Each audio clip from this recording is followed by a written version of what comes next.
Bienvenue sur les news de Samir. Aujourd'hui, on va parler de l'actualité. Alors, il y avait plusieurs vidéos dont je devais traiter et que j'ai faites, qui sont diffusées que bien plus tard. Mais urgence à l'heure actuelle, vraiment, c'est quelque chose de très important. J'avais émis certaines théories, certaines déductions que j'avais pu tirer concernant ce qui s'était passé aux États-Unis, à la Nouvelle-Orléans et aussi à Las Vegas avec la Trump Tower. J'avais expliqué que pour ma part, c'était un avertissement pour Trump et Elon Musk, etc. Eh ben, en finalité, c'est juste. J'avais encore une fois vu juste. On se rend compte, et vous allez voir au cours de la vidéo, c'est exceptionnel, le profil qui intrigue, parce qu'on n'en parle pas, par exemple, de ce militaire qui a fait sauter le Cybertruck de la marque Tesla devant la Trump Tower. On n'en parle pas. Bon, bien évidemment, c'est pas une personne avec une consonance d'origine du Moyen-Orient. Et donc, cet individu, il a un profil particulier. Il a servi dans la même base que le mec qui a fait le drame à la Nouvelle-Orléans. Tous les deux étaient anti-trumpistes. Tous les deux sont pour le grand Am Israël. Les deux sont pro-Ukraine. Bizarre. Ça serait quand même fou, ça serait quand même fou qu'on apprenne qu'ils ont servi en même moment et qu'ils sont tous camarades, même avec celui qui, il y a quelques temps, ont tiré sur Trump. Vous vous rappelez? Ça serait quand même fou, quand même. Ça serait quand même fou. Alors, je sais que j'avais émis cette théorie, mais bon, ça serait quand même fou, J'avais raison. Et voilà. Donc, on va parler un petit peu de ça. C'est exceptionnel ce qui est en train de se passer. Et il va pas passer l'hiver, Le Trump, il va pas passer l'hiver, comprenez-le bien, c'est assez exceptionnel. Alors moi, je vais vous faire une autre théorie. Des Iraniens vont venir et vont réussir à faire sauter Trump. Je vous le dis tout de suite. Et là, ça va être un drame. Et là, les États-Unis, il y aura plus Trump pour expliquer que tout ça, c'est une machination de qui vous savez pour le grand Am Israël. Et donc, il n'y a plus Trump. On va mettre un président par machin. On va nous remettre Bidon ou Kamala Harris, la pro-palestinienne. Et ils vont dire, allez, c'est parti, on y va maintenant. On envoie toute l'armée américaine, machin, etc. On fait un nettoyage et ainsi de suite. Ça va être juste fantastique. Donc, on va assister à ça. Je vais vous faire des petites révélations. Personne n'en parle dans les médias occidentaux. Personne n'en parle. C'est silence radio. La dissidence, bien évidemment, bon voilà, que vous voulez que je vous en dise. Donc voilà. Donc on va pouvoir démarrer. Mais avant, je vous invite fortement à vous abonner, laisser un petit commentaire pour le référencement, et aussi pensez à soutenir la chaîne, je le répète. Merci pour les 18 tipeurs pour ce mois-ci, 175 €. N'hésitez pas à faire un don de 1 ou 2 €. 18 tipeurs, 18 personnes qui regardent mes vidéos et qui sont dans la capacité de faire un don, un geste. Merci infiniment. Pour les autres, écoutez, au moins essayez de vous abonner ou voilà. Bref. Donc on va pouvoir démarrer. Alors, on va faire ça par étapes. Alors, pour ceux qui ne le savent pas, celui qui a fait sauter vous remarquerez que celui qui a fait sauter comment on appelle ça, la voiture, le Tenta qu'il y a eu devant la Trump Tower, personne n'en parle. Tu vois, on ne dit pas son nom. Tu vois, on dit pas son nom comme le mec à la Louisiane, là, ou je sais pas quoi, là, à la Nouvelle-Orléans, excusez-moi. Un Cybertruck de Tesla explose devant la Trump Tower. Des feux d'artifice et des bidons d'essence étaient présents dans le véhicule, annonce le shérif de la police de Las Vegas. Là, c'est pour vous contextualiser, c'est pas les révélations. L'explosion a eu lieu devant l'hôtel Trump de Las Vegas aux États-Unis ce mercredi 1er janvier. Le conducteur de la voiture nous a quittés, tandis que 7 autres personnes ont été blessées légèrement. Alors que les États-Unis ont été touchés par une attaque meurtrière. Et puis, alors, peu importe, voilà, attaque meurtrière, bla, etc. Et ainsi de suite. Et ce qu'il faut savoir aussi, parce que ça vous avez pu l'entendre dans les médias traditionnels, l'individu qui a fait le drame à la Nouvelle-Orléans il était fragile psychologiquement. C'était quelqu'un qui était fragile psychologiquement. Et on se rend compte que le même gars là qui a fait ça devant la Trump Tower, c'était pareil. Il avait des problèmes psy, tu vois.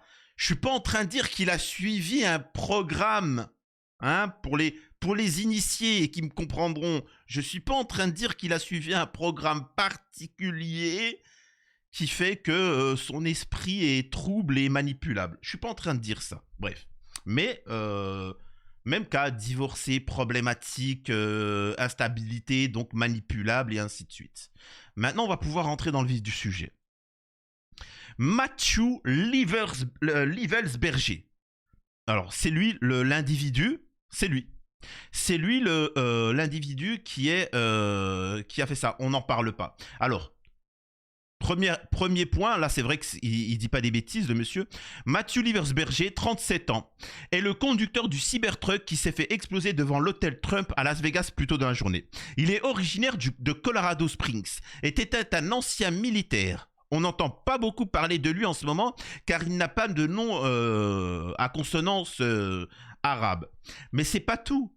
Parce que pourquoi on ne le fait pas? C'est pour pas qu'on rentre dans le vif du sujet. Parce que l'autre, il a un truc à consonance à Bachar, je sais pas quoi, etc. C'est pour rester dans le fond sur la vitrine. Tu vois. Alors que là, s'il y a un nom à consonance Liversberger, forcément, ça oblige les gens à se dire mais c'est pas un terroriste islamiste. Donc alors, allons plus loin, creusons plus loin, va plus loin. Et là, tu trompes sur des choses très intéressantes. Et c'est pour ça qu'ils ne le mettent pas en avant. Parce que c'est très intéressant. L'autre, on s'est arrêté sur il a un nom à consonance, voilà. On va le faire, on va creuser. On apprend que cet individu, en fait, les gens sont partis voir sur LinkedIn qu'il a été le directeur des opérations et responsable du renseignement avec une expérience des forces spéciales. Donc vous pouvez aller regarder. Donc directeur des opérations, machin, béret vert, les forces spéciales, etc. Vous n'êtes pas près de ce que vous allez apprendre. Hein. Donc là, on a tout son parcours. C'est très intéressant, ses capacités, ce qu'il a fait entre-temps et ainsi de suite. C'est pas un rigolo, tu vois. C'est des gens qui ont beaucoup travaillé. Bon, bref. En soi, c'est pour vous expliquer que son profil est très intéressant et intriguant. On va creuser encore plus loin, si vous voulez. Donc, on a forcément les gens, qu'est-ce qu'ils ont fait? Vous pouvez le faire vous-même, hein. Ils ont été alors petit à petit le système, le FBI et toute la clique ont commencé à effacer toutes les preuves en question, mais ils sont partis voir les archives de l'ex de Liversberger et on apprend que voilà, comme dit l'info, Matthews Liversberger a été identifié comme la personne responsable de ce qui s'est passé devant la Trump Tower. Matt serait vu ici dans une vidéo avec sa femme, son ex-femme plutôt, dont le compte Facebook montre clairement sa haine pour Donald Trump. Pour clarifier les choses, Sarah serait l'ex-femme de Matthew Liversberger. À ma connaissance, elle n'est accusée de rien. C'est la seule vidéo que j'ai vue de la suspecte de Las Vegas, etc. Donc voilà, donc c'est pas, elle n'aurait strictement rien à voir dans l'affaire. Bon, après peut-être c'est de la manipulation. Hein. Il y a des gens comme ça où on leur met des femmes à leurs bras. Et petit à petit, en fait, c'est des agentes de l'étranger qui vont manipuler et fragiliser un individu. Donc, on poursuit avec ce témoignage. 2 vétérans américains se sont radicalisés pour commettre des actes terreaux le même jour. Ils ont reçu des véhicules de la même compagnie. Ils ont tous deux servi sur la même base militaire, Fort Bragg, la même base militaire que Ryan Root, qui a visité plus de 100 fois avant de tenter de vilipender Donald J. Trump. Hein?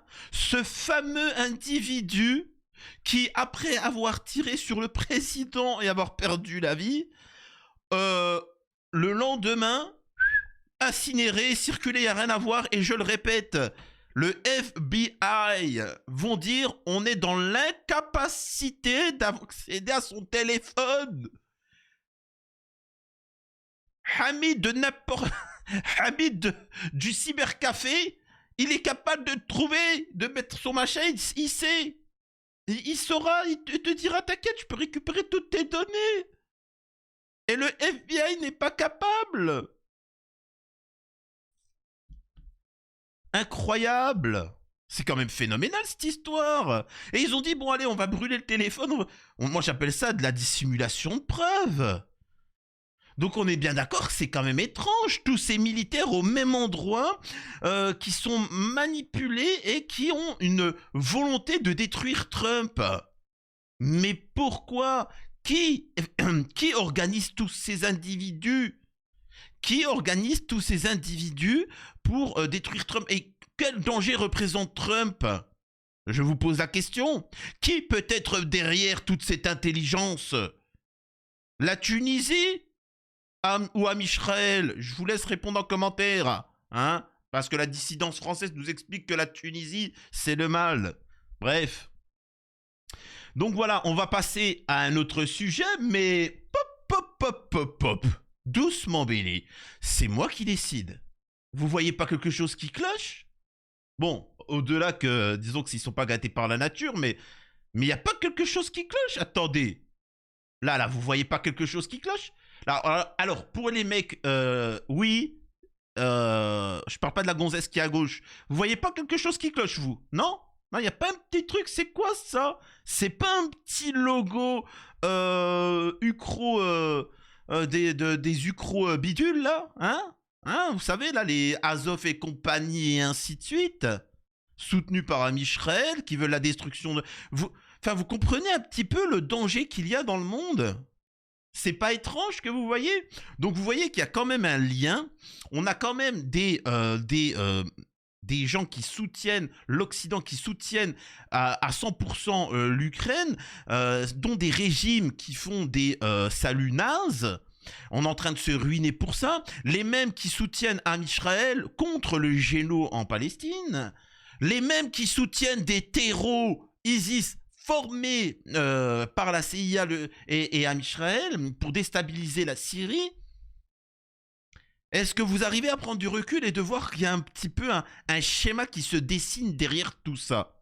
C'est quand même phénoménal tout ça. Non? Vous trouvez pas? Moi, je trouve quand même que c'est assez particulier. Donc, voilà. Bon, c'est quand même fou cette histoire. On a Candace Owen. Elle est toujours là dans les bons coups, celle-là. Mais positivement, hein, quand je dis ça.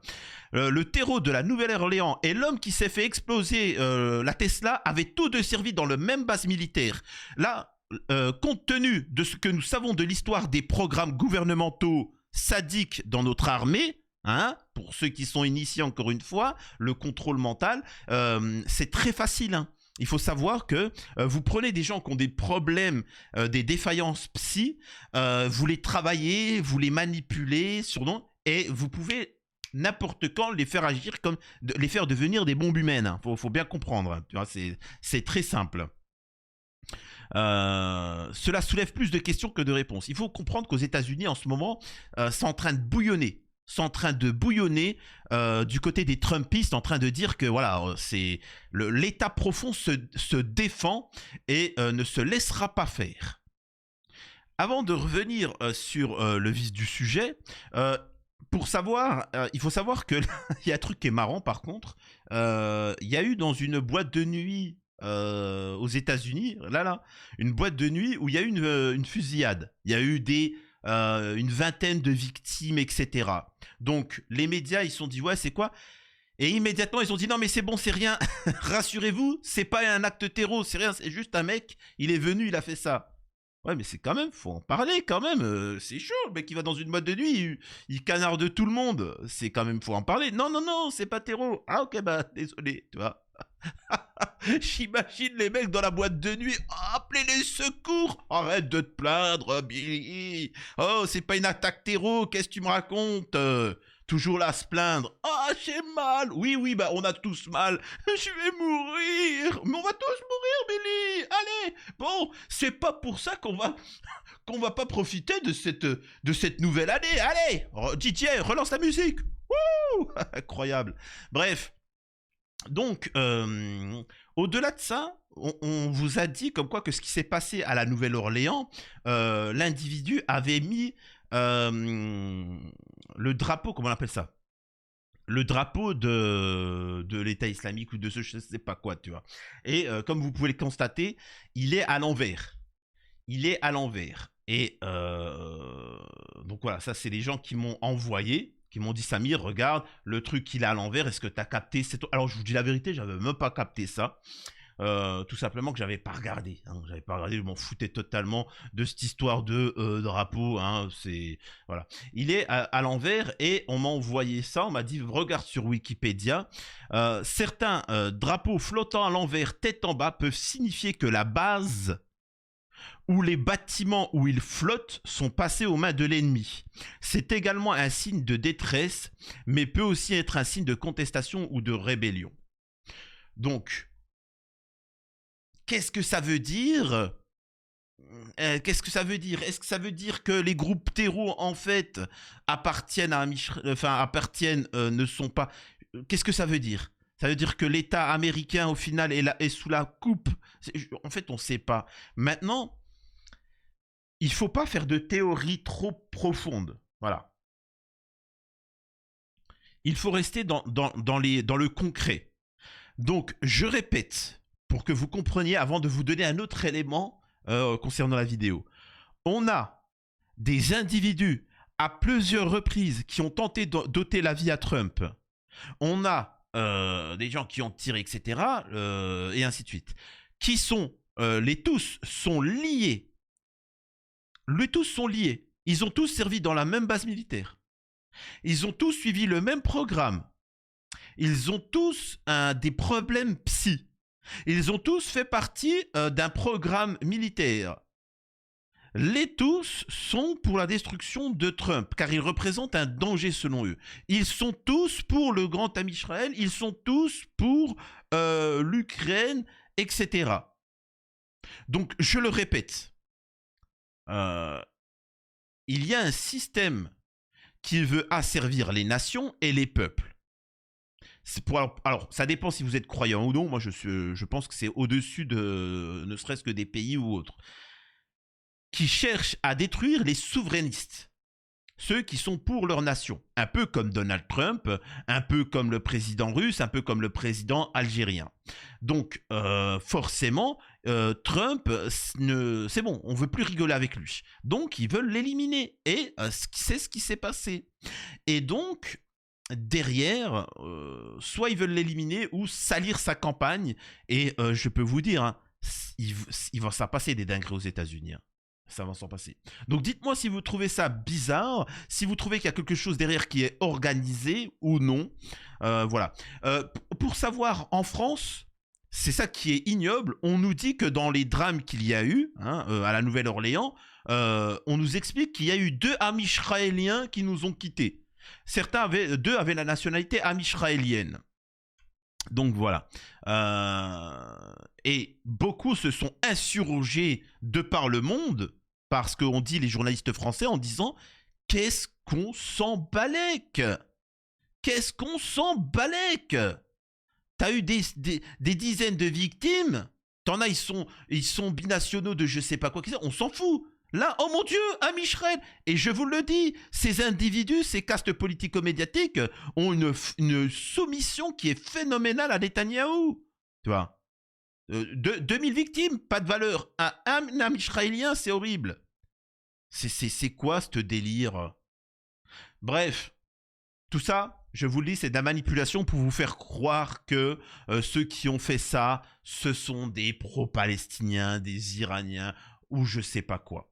S'il vous plaît, soyez attentifs, vérifiez les informations, renseignez-vous et prenez du recul et vous verrez. Encore une fois, certains vont me dire, Samir, encore une fois, tu as eu raison, on en peut voir la vidéo précédente que tu as postée, tu avais vu juste comment tu fais, etc. Je suis pas devin. Hein, je ne suis pas comme tous vos influenceurs, vos youtubeurs ou je sais pas quoi qui vous disent qu'ils sont bénis par Dieu ou je sais pas quoi. Non, tu prends du recul, tu regardes les intérêts, tu creuses et tu regardes ce qu'il en est, tu vois. Et je peux vous assurer que, n'en déplaise à certains députés européens et les filles, c'est pas la Tunisie le méchant d'histoire. Hein. Je suis pas tunisien. Vraiment, je ne suis pas tunisien, j'ai aucun business avec la Tunisie. Économiquement, la Tunisie, ils n'ont pas de quoi payer qui que ce soit. Je peux vous assurer que malgré tout, c'est pas la Tunisie, les gars. J'ai rien à y gagner en défendant la Tunisie. Je vous lis, hein, pour résumer aussi cet article qui vient de sortir hein, dans les journaux un peu dissidents aux États-Unis. En attendant, n'hésitez pas encore une fois à soutenir la chaîne en faisant un don sur Tipeee, ne serait-ce que mensuel ou spontané. Il y a 3 comptes réseaux sociaux en question. Un compte LinkedIn lié à Matt Livelsberger, un compte Facebook lié à un certain Matt Berg et un compte Facebook lié à ce qui semble être une épouse ou une petite amie, une ex, Sarah Livelsberger. Newsweek n'a pas été en mesure de vérifier de manière indépendante la véracité de ces récits. Vous pouvez aller voir vous-même, hein, prendre des captures et ainsi de suite, tu vois. Selon les profils des médias sociaux, qui semblent appartenir à Livers Berger ou à sa partenaire, selon le profil de LinkedIn, il était directeur des opérations et responsable du renseignement. Il a travaillé dans l'armée américaine pendant plus de 19 ans. Il a débuté comme spécialiste des communications des forces spéciales, un poste qu'il a occupé pendant 9 ans. Il est ensuite devenu spécialiste du renseignement des opérations des forces spéciales, un poste occupé pendant 7 ans. Livers Berger est devenu responsable des opérations des forces spéciales et sergent d'équipe, un poste qu'il a occupé pendant moins de 2 ans, avant de devenir responsable des systèmes à distance et autonomes en novembre. Il a étudié à l'université de Norwich dans le Vermont, où il a obtenu un baccalauréat en études stratégiques et analyse de la défense.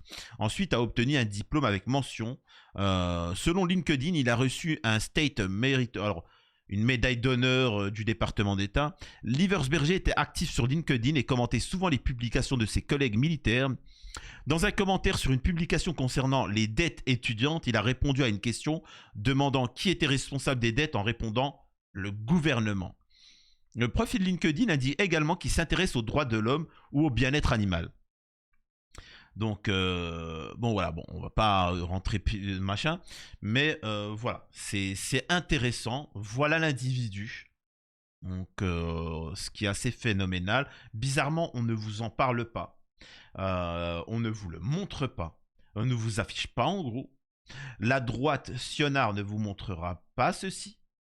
Et ça, c'est très intéressant. La gauche non plus ne vous montrera pas ces images-là, tout simplement parce que ça nuit au narratif. Il faut bien que vous compreniez que tout est là pour vous manipuler et vous détruire. Ça, c'est faux. Voilà. Donc, voilà l'individu. Alors voilà, il y a des enquêtes et ainsi de suite. On verra ce qu'il en est. Bref, j'espère que vous allez pouvoir au moins retenir ces informations avant que la censure ne tombe, hein, parce qu'on connaît ce genre d'actes. Donc profitez de cette vidéo avant qu'elle ne saute ou je sais pas quoi. N'hésitez pas à soutenir la chaîne pour avoir de l'actu. Et dites-moi si ce que vous pensez de tout ça. À la prochaine sur les news de Samir.